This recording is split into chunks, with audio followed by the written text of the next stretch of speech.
Hey everybody, it's Katie again. Hi, it's been a while, I know. Our nursing has been crazy lately. We went 6 days without a day nurse.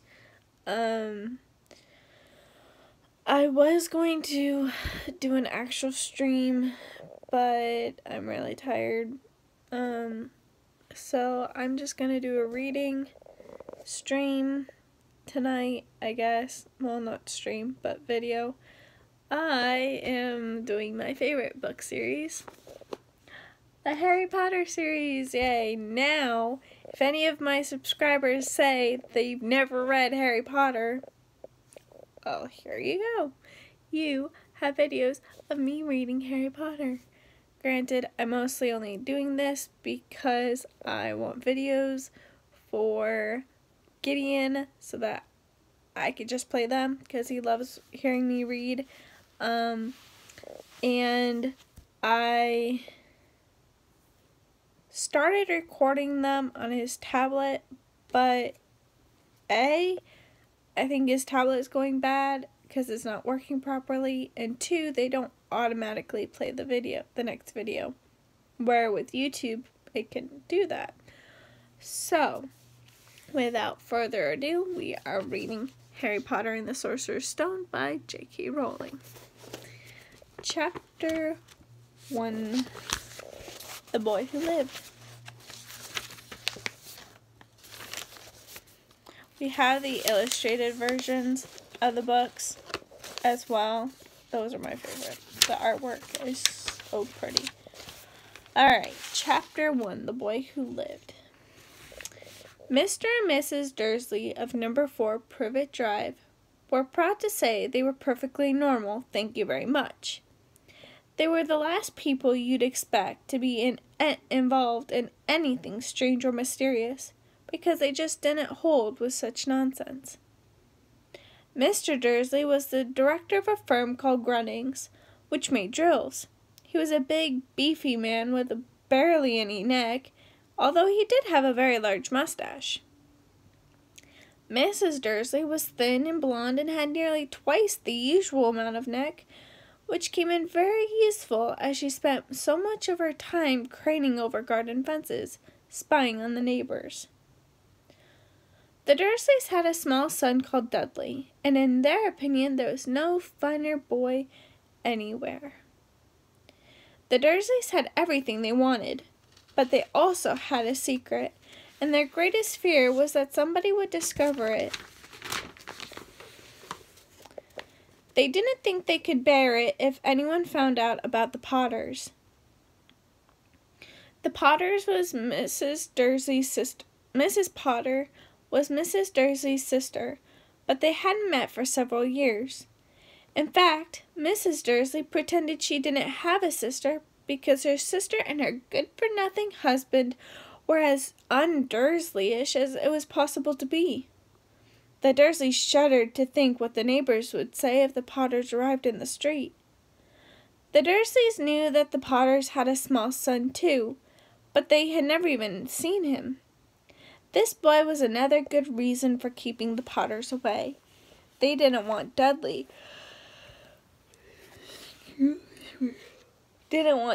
mixing with a child like that.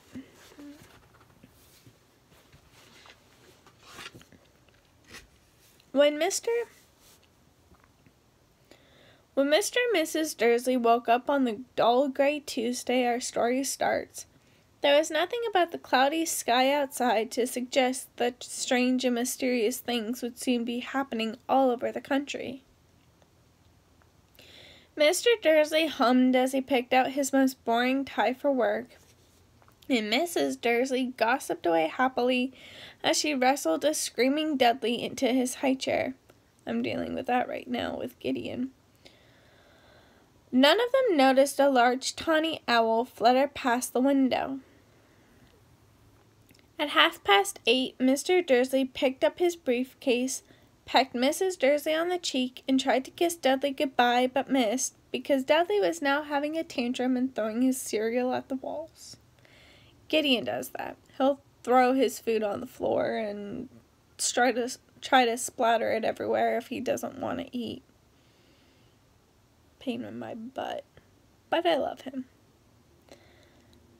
Little tyke, chuckled Mr. Dursley as he left the house. He got into his car and backed out of No. 4's drive. It was on the corner of the street that he noticed the first sign of something peculiar. A cat reading a map. For a second, Mr. Dursley didn't realize what he had seen. Then he jerked his head around to look again. There was a tabby cat standing on the corner of Privet Drive, but there wasn't a map in sight. Excuse me. What could he have been thinking of? It must have been a trick of the light. Mr. Dursley blinked and stared at the cat. It stared back. As Mr. Dursley drove around the corner and up the road, he watched the cat in his mirror. It was now reading the sign that said Privet Drive. No, looking at the sign. Cats can read maps or signs. Mr. Dursley gave himself a little shake and put the cat out of his mind. As he drove towards town, he thought of nothing except a large order of drills he was hoping to get that day.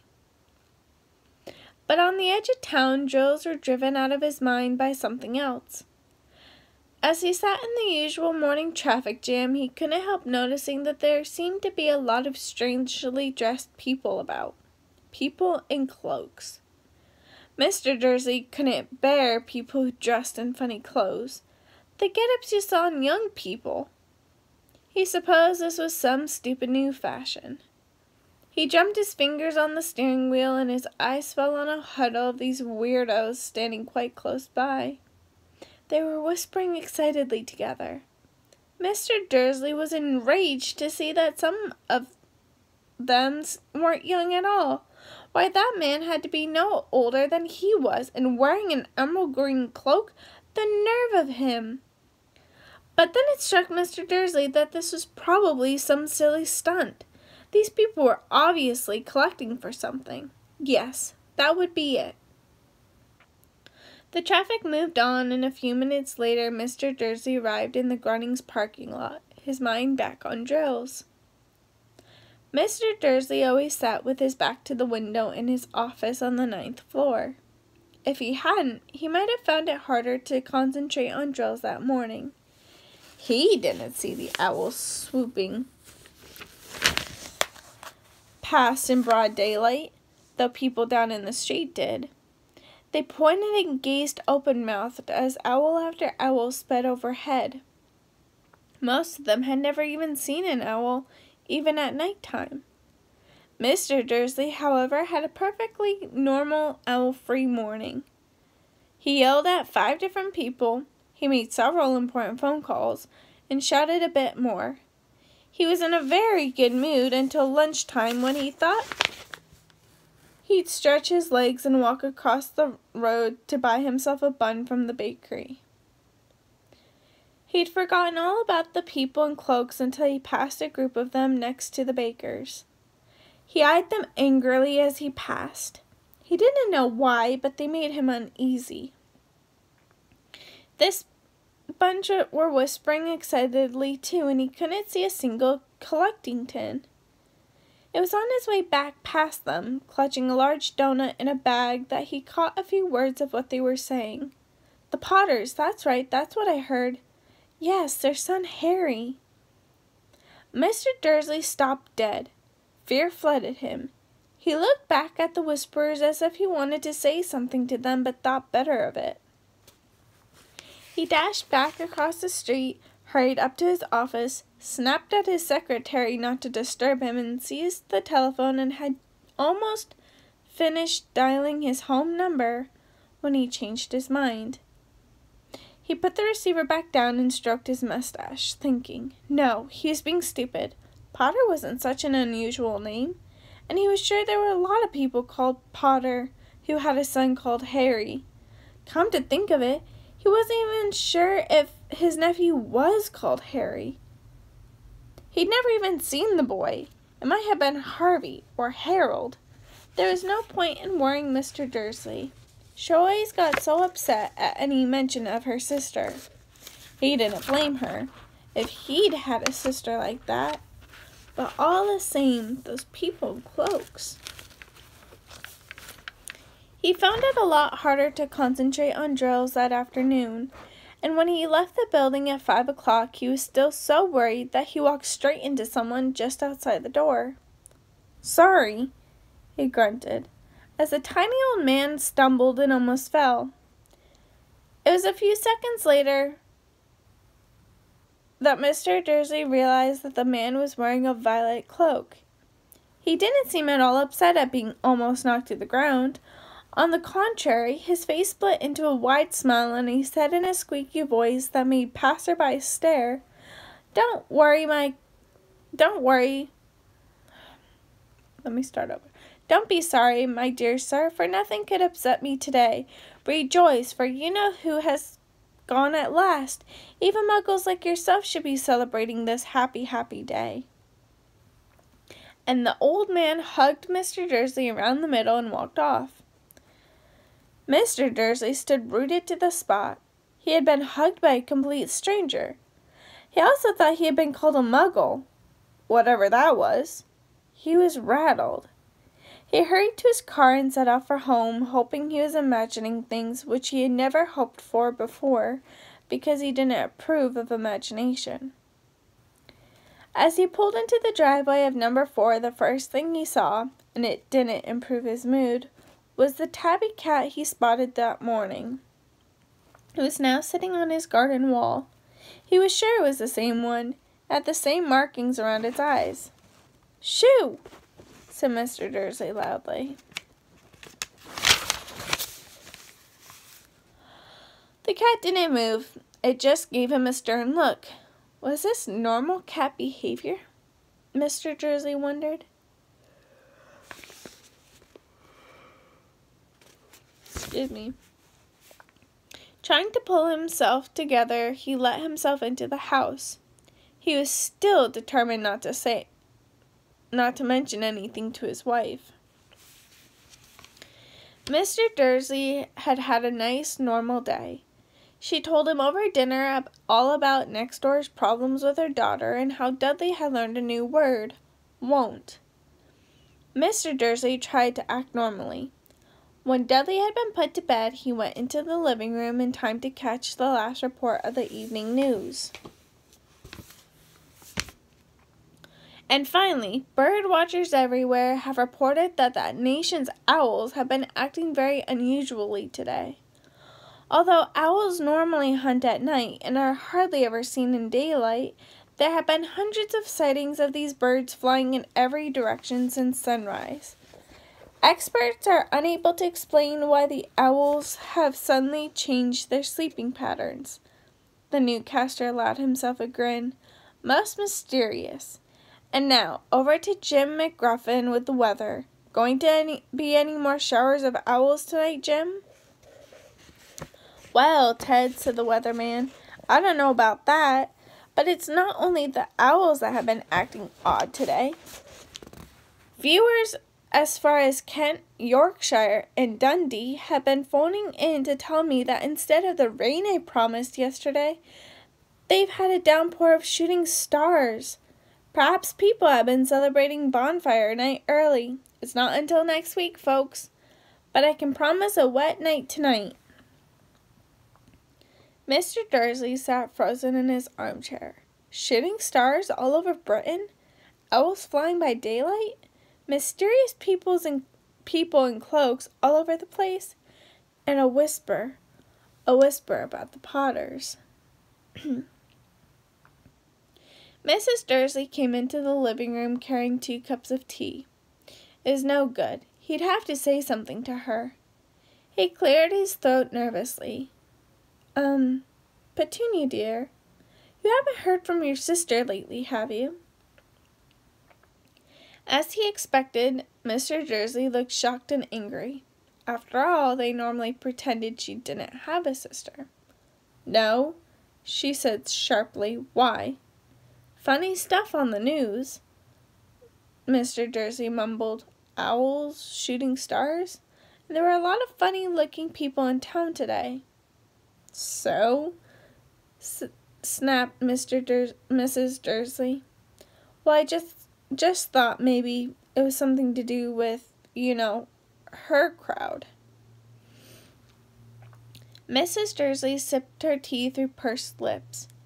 Mr. Dursley wondered whether he dared tell her he'd heard the name Potter. He decided he didn't dare. Instead, he said as casually as he could, "Their son. He'd be about Dudley's age now, wouldn't he?" "I suppose so," said Mrs. Dursley stiffly. "What's his name again? Howard, isn't it?" "Harry. Nasty common name if you ask me." "Oh, yes," said Mr. Dursley, his heart sinking horribly. "Yes, I quite agree." He didn't say another word on the subject as they went upstairs to bed. While Mrs. Dursley was in the bathroom, Mr. Dursley crept to the bedroom window and peered down into the front garden. The cat was still there. It was staring down Privet Drive as though it were waiting for something. Was he imagining things? Could all of this have anything to do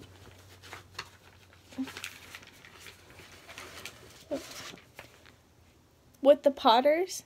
And if it did, if it got out that they were related to a pair of... Well, he didn't think he could bear it. The Dursleys got into bed. Mrs. Dursley fell asleep quickly, but Mr. Dursley lay awake, turning it all over in his mind. Excuse me.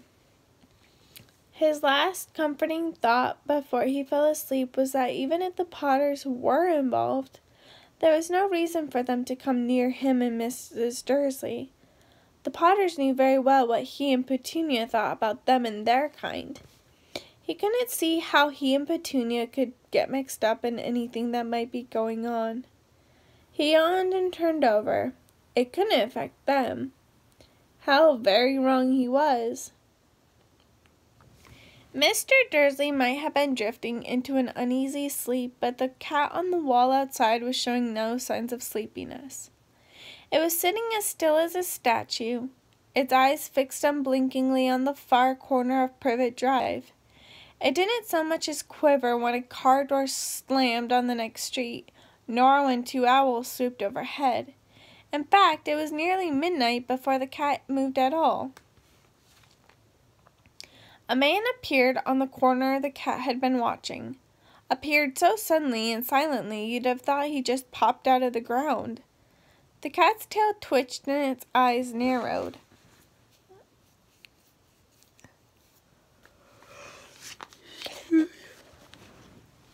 Excuse me. Nothing like this man had ever been seen on Privet Drive. He was tall, thin, and very old, judging by the silver of his hair and beard, which were both long enough to tuck into his belt. He was wearing long robes, a purple cloak that swept to the ground, and high-heeled, buckled boots. His blue eyes were light, bright, and sparkling behind half-moon spectacles, and his nose was very long and crooked, as though it had been broken at least twice. This man's name was Albus Dumbledore. Albus Dumbledore didn't seem to realize that he had just arrived in a street where everything from his name to his boots was unwelcome. He was busy rummaging in his cloak looking for something. But he did seem to realize he was being watched, because he looked up suddenly at the cat, which was still staring at him from the other end of the street. For some reason, the sight of the cat seemed to amuse him. He chuckled and muttered, "I should have known."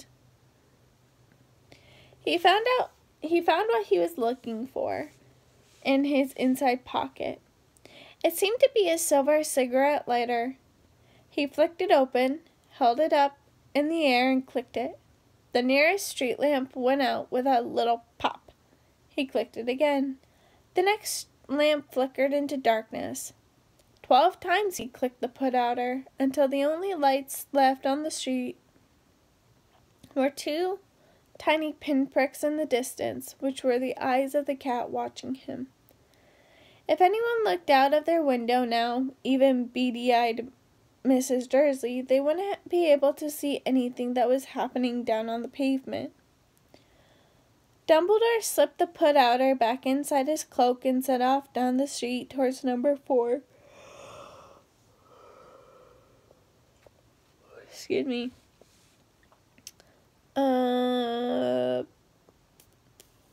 Where he sat down on the wall next to the cat.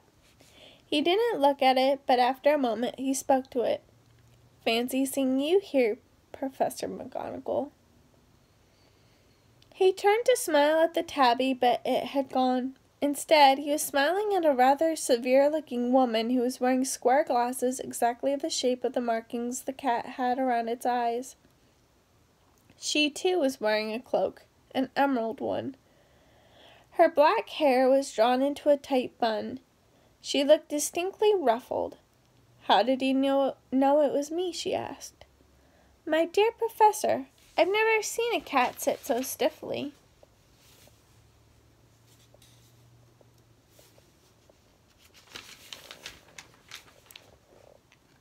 "You'd be stiff if you'd been sitting on a brick wall all day," said Professor McGonagall. "All day?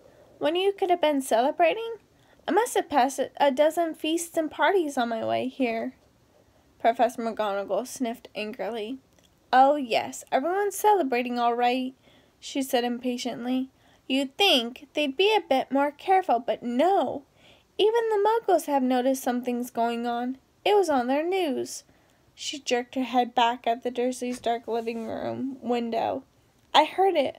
Flocks of owls, shooting stars. Well, they're not completely stupid. They were bound to notice something. Shooting stars down in Kent. I'd bet that was Daedalus Diggle. He never had much sense." Sorry. I was making my wrist itch. "You can't blame them," said Dumbledore gently. "We've had precious little to celebrate for 11 years. Wow, for 15 years? No, that was a little more than...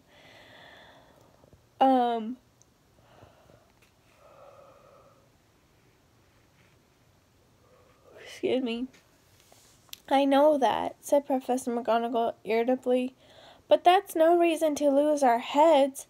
People are being downright careless, out on the streets in broad daylight, not even dressed in Muggle clothes, swapping rumors."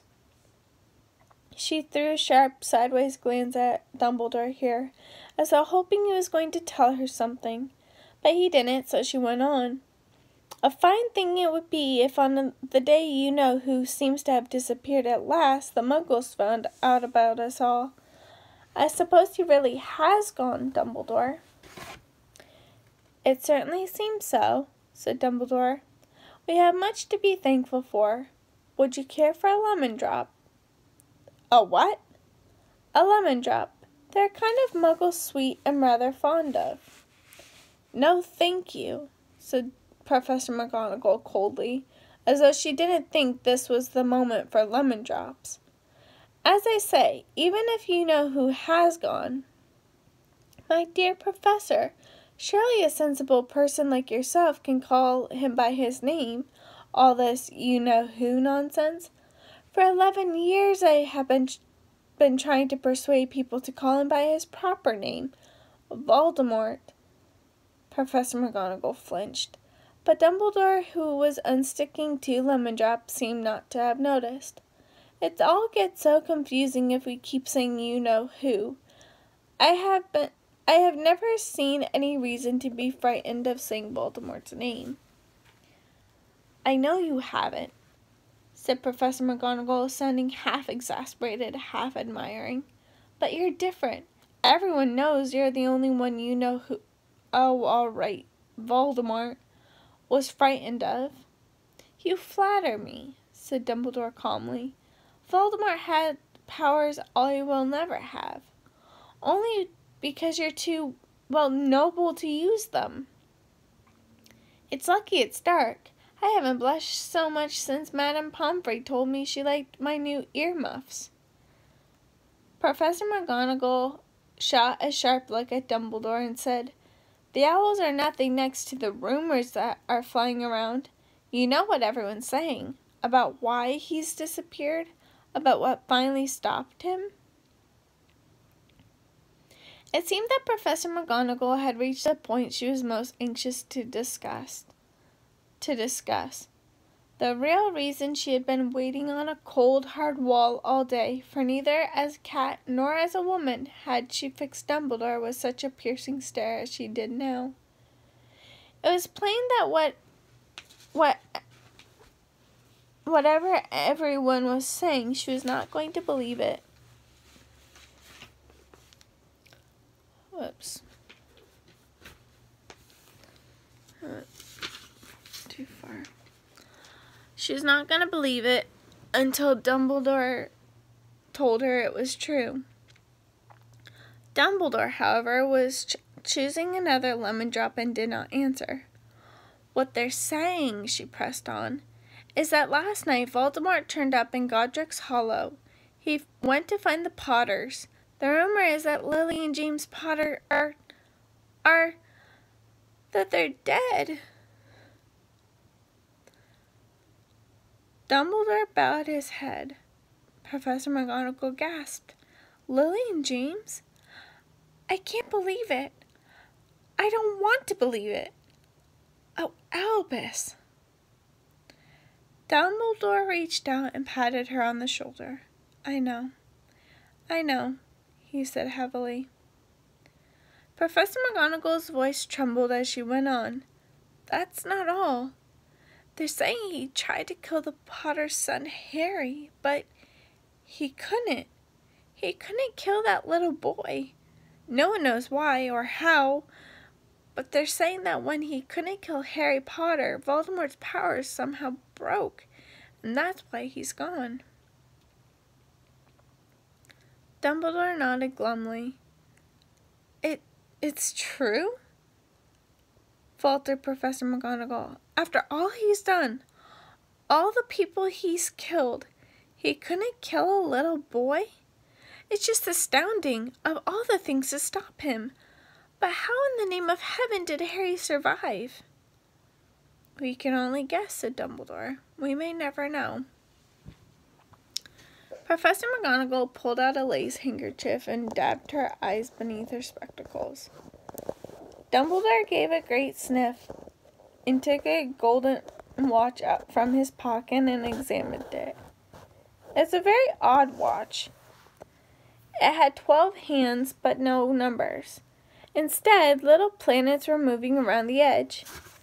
It must have made sense to Dumbledore, though, because he put it back in his pocket and said, "Hagrid's late. I suppose it was he who told you I'd be here, by the way." "Yes," said Professor McGonagall, "and I don't suppose you're going to tell me why you're here of all places." "I've come to bring Harry to his aunt and uncle. They're the only family he has left now." You can't mean the people who live here," cried Professor McGonagall, jumping to her feet and pointing at number 4. "Dumbledore, you can't. I've been watching them all day. You cannot find two people who are less like us. And they've got this son. I saw him kicking his mother all the way up the street, screaming for sweets. Harry Potter come and live here? It's the best place for him," said Dumbledore firmly.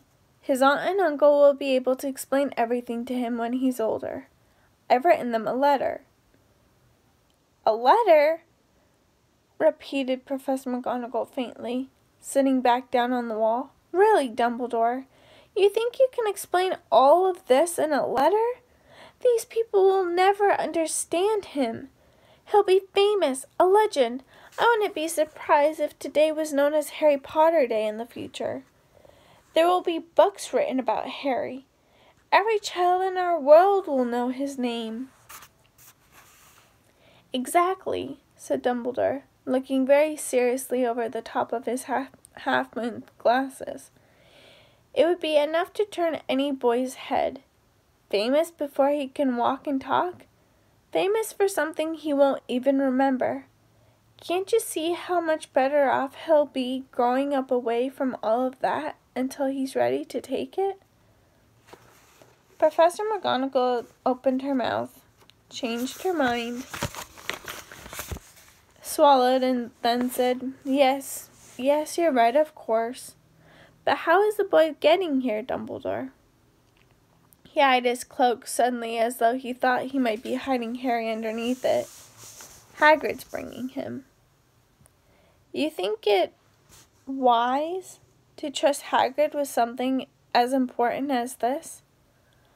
I would trust Hagrid with my life, said Dumbledore. I'm not saying his heart isn't in the right place, said Professor McGonagall grudgingly. But you can't pretend he's not careless. He does tend to... What was that? A low rumbling sound had broken the silence around them. It grew steadily louder as they looked up and down the street for some sign of a headlight. It swelled to a roar as they both looked up at the sky, and a huge motorcycle fell out of the air and landed on the road in front of them. If the motorcycle was huge, it was nothing to the man sitting astride it. He was almost twice as tall as a normal man and almost 5 times as wide. He looked simply too big to be allowed, and so wild. Long tangles of bushy black hair and a beard hid most of his face. He had hands the size of trash can lids, and his feet in their leather boots were like baby dolphins. In his vast, muscular arms he was holding a bundle of blankets. Hagrid, said Dumbledore, sounding relieved. At last. And where did he get that motorcycle? Borrowed it, Professor Dumbledore, sir, said the giant, climbing carefully off the motorcycle as he spoke. Young Sirius Black lent it to me. I've got him, sir. No problems, were there? No, sir. House was almost destroyed, but I got him out all right before the Muggles started swarming around. They fell asleep as we were flying over Bristol. Dumbledore and Professor McGonagall bent forward over the bundle of blankets. Inside, just visible, was a baby boy fast asleep. Under a tuft of jet black hair over his forehead, they could see a curiously shaped cut like a bolt of lightning. Is that where? Whispered Professor McGonagall. Yes, said Dumbledore. He'll have that scar forever. Couldn't you do something about it, Dumbledore? Even if I could, I wouldn't. Scars can come in handy. I have one myself above my left knee that is the perfect map of the London Underground. Well, give him here, Hagrid. We better get this over with. Dumbledore took Harry in his arms and turned towards the Dursleys' house. Could I say goodbye to him, sir? Said Hagrid. He bent his great shaggy head over Harry and gave him what must have been a very scratchy, whiskery kiss. Then suddenly Hagrid let out a howl like a wounded dog. Shh! Hissed Professor McGonagall. You'll wake the Muggles. Sorry, sobbed Hagrid, taking out a large spotted handkerchief and burying his face in it. But I can't stand it. Lily and James dead, and poor little Harry off to live with Muggles.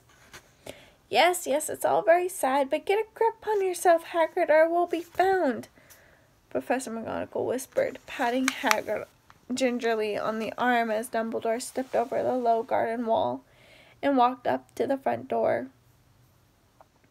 He laid Harry gently on the doorstep, took a letter out of his cloak, tucked it inside Harry's blankets, and then came back to the other two. For a full minute, the three of them stood and looked at the little bundle. Hagrid's shoulders shook, Professor McGonagall blinked furiously, and the twinkling light that usually shone from Dumbledore's eyes seemed to have gone out. Well, said Dumbledore finally, that's that. We've no business staying here. We might as well go and join the celebrations. Yeah, said Hagrid in a very muffled voice. I'd best get this bike away. Good night, Professor McGonagall. Professor Dumbledore, sir. Wiping his streaming eyes on his jacket sleeve, Hagrid swung himself onto the motorcycle and kicked the engine into life. With a roar, it rose into the air and off into the night. I shall see you soon, I expect, Professor McGonagall, said Dumbledore, nodding to her. Professor McGonagall blew her nose in reply. Dumbledore turned and walked back down the street. On the corner, he stopped and took out the put-outer. He clicked it once and 12 balls of light sped back into the street lamp so that Privet Drive glowed suddenly orange, and he could make out a tabby cat slinking around the corner at the other end of the street. He could just see the bundle of blankets on the step of number 4. Good luck, Harry, he murmured. He turned on his heel, and with a swish of his cloak he was gone. A breeze ruffled the neat hedges of Privet Drive, which lay silent and tidy under the inky sky. The very last place you would expect astonishing things to happen. Harry Potter rolled over inside his blankets without waking up. One small hand closed on the letter beside him, and he slept on, not knowing he was special, not knowing he was famous, not knowing he would be woken in a few hours' time by Mrs. Dursley's scream as she opened the front door to put out the milk bottles, nor that he would spend the next few weeks being prodded and pinched by his cousin Dudley. He couldn't know that at this very moment people meeting in secret all over the country were holding up their glasses and saying in hushed voices, "To Harry Potter, the boy who lived." And that is the end of chapter 1. I don't know when I'll make another video of chapter 2, hopefully soon, but I hope you all have a great night, and I will see you all in the next video. Bye.